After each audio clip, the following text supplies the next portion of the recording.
पानी टिक्का होता है और ईद के दूसरे दिन, और काफ़ी बड़ा एहतमाम करते हैं। मैं तो बड़ा एंजॉय करती हूँ। मेरे पास एक तंदूर है और तंदूर के अंदर खूब सीखें वगैरह लगाकर उसी में रोटियां लगाकर ढेरों सारी चटनियाँ सलाद बना के छत के ऊपर हम एंजॉय करते हैं।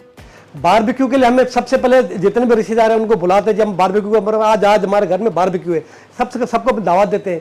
फिर हम मिल के एक बारबेक्यू हम छत पे जाते हैं, छत पे अपना कोयले जला के और बारबेक्यू कुछ लोग सेक रहे होते हैं, कुछ खा रहे होते हैं, कुछ बारबेक्यू का मज़ा ही अपना होता है जो घर में बनाते हैं।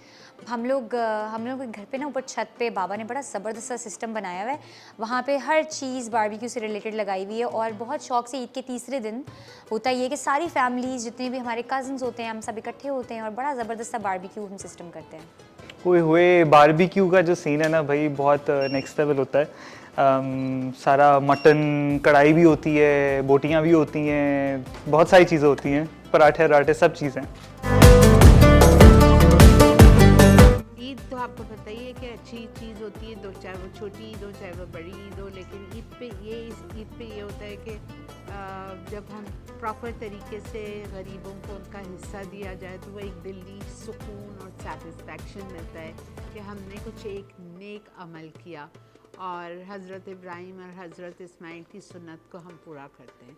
गोश्त सबसे अच्छा अल्लाह पाक ने जो सुन्नत रखा है कुर्बानी का, आपको पता है कि ये सबसे अच्छा अल्लाह पाक ने रखा है। इससे क्या होता है कि ये जो लोग गरीब लोग हैं, जो लोग गोश्त नहीं अफोर्ड कर पाते, नहीं खा पाते, तो अल्लाह पाक का ये एक अल्लाह पाक ने बड़ा अच्छा एक निज़ाम बनाया है, तो जिससे उन लोगों को साल में एक दफ़ा गोश्त खाने का और पेट भर के खाने का मौका मिलता है। सबसे पहले हम जो गरीबों में कोशिश करते हैं गरीबों में गोश्त बांटना, वो सबसे बड़ा अच्छा अमल है उसका। मुझे गरीबों में जब गोश्त बांटा जाता है ना तो सबसे ज़्यादा वो अच्छा लगता है। कुर्बानी एंड वो जो सारे जानवरों की देखभाल जो करते हैं ना, वो सारा जो होता है पहले।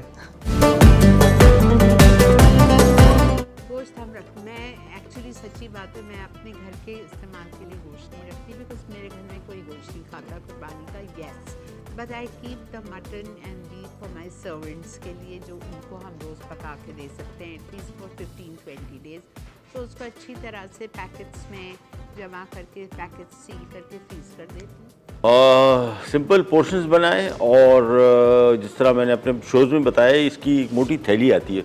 आम शॉपरों में अगर आप इसको रखेंगे तो इसका बहुत जल्दी फ्रीज़र का इसमें टेस्ट आ जाएगा। सो मेक श्योर मोटी थैली में इसको पैक कर दें, उसको लेबल कर देंगे कौन सा गोश्त किस थैली में, और फिर और ज़्यादा स्टोर ना करें, वैसे ज़्यादा बांट दें तो बेहतर है, बाकी थोड़ा बहुत रख लें। अमूमन तो घर में मैं नहीं रखती हूँ, लेकिन थोड़ा बहुत जो जैसे रखती भी हूँ तो उसको मैं क्या करती हूँ, छोटे छोटे पैकेट्स बना के रख लेती हूँ जो ज़रूरत के हिसाब से होते हैं। मैं गोश्त को महफूज इसलिए करता हूँ कि मुझे पता है कि गाय का गोश्त और बकरे का गोश्त कभी मिक्स नहीं करता हूँ। मैं कोशिश करता हूँ कि गाय के गोश्त को अलग करूँ, बकरे के गोश्त को अलग करूँ और अलग अलग पैकेट बना के अपने घर में रखूँ।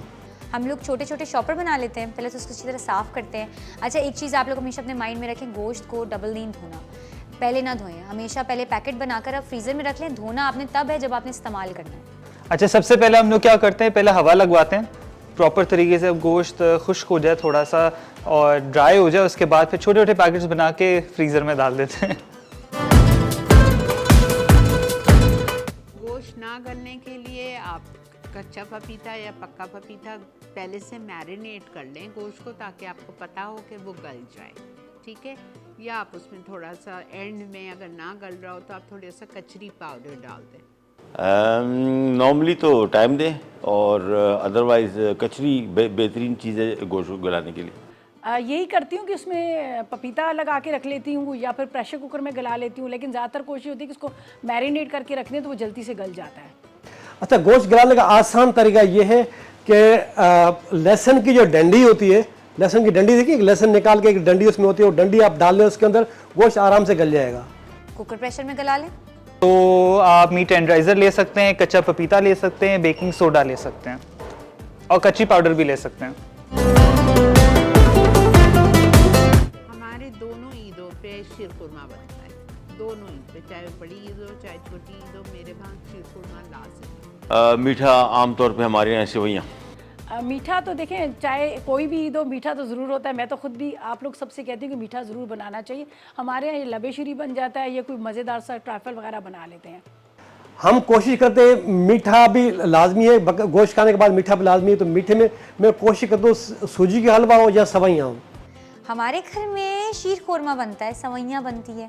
या वैसे मीठा नहीं होता कुछ, बस वो केक वेक आ जाते हैं, कोई मेहमान आते तो वही होता है, कोई घर में ऐसा सच बनता नहीं है, अदरवाइज मटन बीफ यही होता है।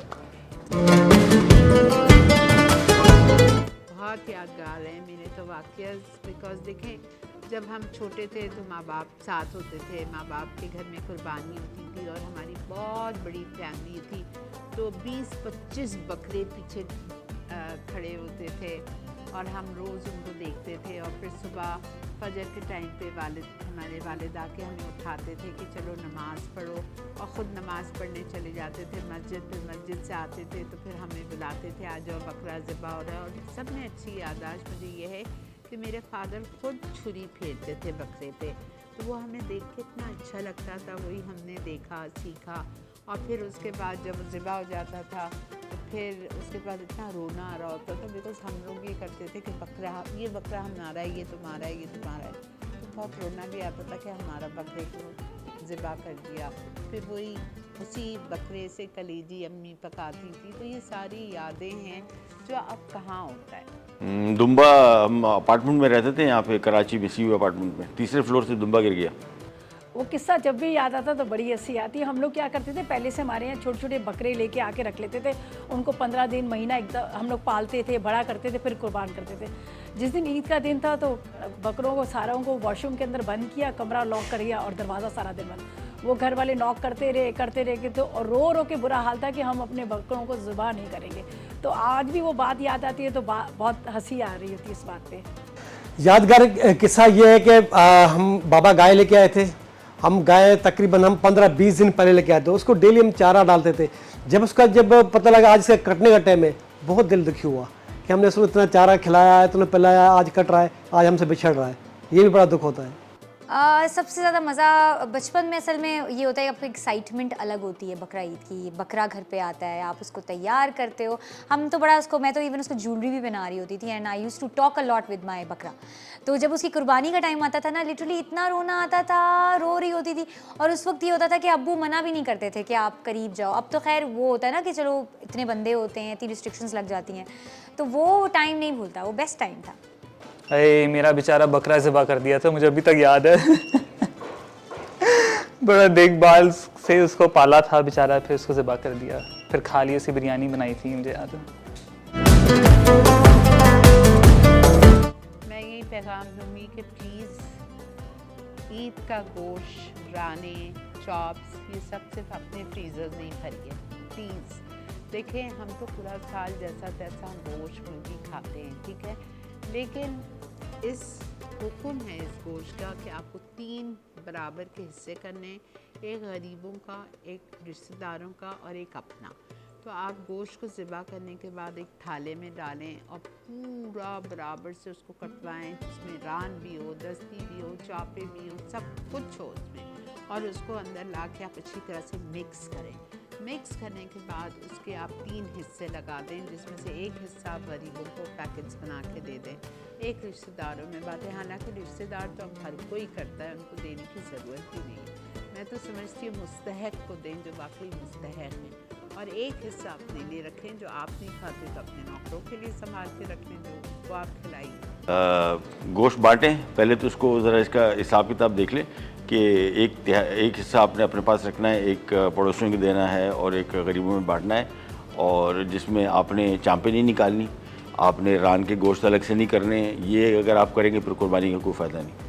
हमेशा की तरह एक ही पैगाम है, प्लीज़ कुर्बानी जब आप करेंगे तो कोशिश करें कि जो ज़रूरतमंद हैं, जो मुस्तहिक हैं, उनको गोश्त दें, अपने फ्रीज़रों में ना भरें, इसलिए कि इतनी महंगाई है। आपको पता गोश्त कितना महंगा है। आम आदमी मैं समझती हूँ अब तो वो जो दिन में मतलब महीने में 3 से 4 दफ़ा खा रहे थे, उन्होंने भी 2 दफ़ा कर लिया। तो कोशिश करें कि ये गोश्त जितना भी है उन लोगों तक ज़रूर पहुँचाएँ जो लोग इस चीज़ की मुस्तहिक हैं। बस अपना ख्याल रखें और ख़ास तौर पे अपने पड़ोसी का और गरीबों का ख्याल रखें, और गोश्त जब भी काटें तो अपने गरीबों और अपने रिश्तेदारों में दें और गरीबों में भी बांटें। ईद के हवाले से ये पैगाम है कि ये जो मौका होता है ना ईद का, ये साल में एक दफ़ा आता है, तो आप इसको अच्छे से मनाया करें, खुशगवारी से मनाया करें। आपस में जितने भी रिश्तेदार हैं वो प्लीज़ लड़ना छोड़ दें एक दूसरे के साथ, और कोशिश किया करें कि ऐसे मौक़ों पर आपस में सिर्फ प्यार बांटें, खुशियाँ बांटें और खाना बांटें। पैगाम ये दूंगा कि इस महंगाई में जितना हो सकता है छोटा सा पोर्शन बेशक गरीबों में बांटें, जितना हो सकता है।